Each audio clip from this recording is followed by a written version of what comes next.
اور جامع ترمذی کی حدیث بھی یاد کر لیں۔ نبی علیہ السلام نے فرمایا، جس کے دل میں رائی کے دانے کے برابر بھی تکبر ہوگا وہ جنت میں نہیں جائے گا۔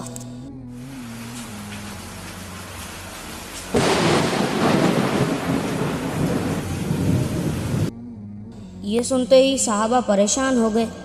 کہا، یا رسول اللہ، بعض اوقات ہماری خواہش ہوتی ہے کہ ہمارے کپڑے اچھے ہوں، ہماری جوتیاں اچھی ہوں، بن ٹھن کے رہنا۔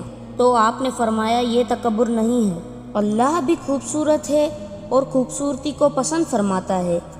تکبر یہ ہے کہ تم حق بات سے انکار کرو۔ مثال کے طور پر مجھے پتہ چل گیا کہ بخاری مسلم میں نماز کا طریقہ رفع الیدین سے لکھا ہوا ہے۔ اب میں اکڑ میں آ جاؤں اور اسے غلط کہوں تو میں حق سے انکار کر رہا ہوں۔ مجھے پتہ ہے قرآن میں ایاک نعبد و ایاک نستعین لکھا ہے، پھر بھی میں بابوں کو پکار رہا ہوں مدد کے لیے، میں متکبر ہوں۔ حق بات سے انکار کرنا تکبر ہے اور دوسروں کو حقیر جاننا۔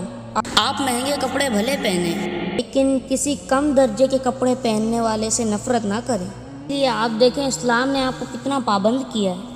ایک غیر مسلم مسلمان ہوا، اس سے پہلے وہ امریکن تھے، تو جب وہ نماز پڑھنے کے لیے مسجد میں گیا، اسلام کی اس بات کی حکمت سمجھ میں آئی کہ نماز میں پاؤں سے پاؤں کیوں جوڑنے ہیں۔ اب وہ ٹھہرا چٹی چمڑی، اس کے ساتھ ایک کالا حبشی آ کے کھڑا ہو گیا، تو اس کے دل میں ایک چیز آئی، جب بندہ رکوع میں جاتا ہے، ایک پاؤں سفید اور ایک پاؤں کالا، تو بندے کو تھوڑی سی گھن آتی ہے نا۔ تو اس کو رکوع میں جا کے حکمت سمجھ آئی کہ اسلام نے میرا تکبر توڑا ہے، کہ اللہ کی بارگاہ میں پہنچ کر سب برابر ہیں۔ لیکن ہمارے یہاں پہ عاشقان رسول کو اس سنت کا ہی نہیں پتہ، ایون آپ پاؤں ملا لیں تو وہ 2 فٹ جا کے دور کھڑے ہو جاتے ہیں آپ سے۔ بخاری میں 725 نمبر حدیث ہے، یلزقو کے الفاظ ہیں کہ نبی علیہ السلام جب سب سیدھی کرواتے تو ہمارا پاؤں پاؤں سے جڑ جاتا تھا، لیکن اب ایسے بھی نہیں جوڑنا کہ پاؤں میں درد ہونے لگ جائے، جسٹ جوڑنا ہے، بس پاؤں جڑ جائے تاکہ بیچ میں شیطان داخل نہ ہو، جیسا بخاری مسلم میں آتا ہے۔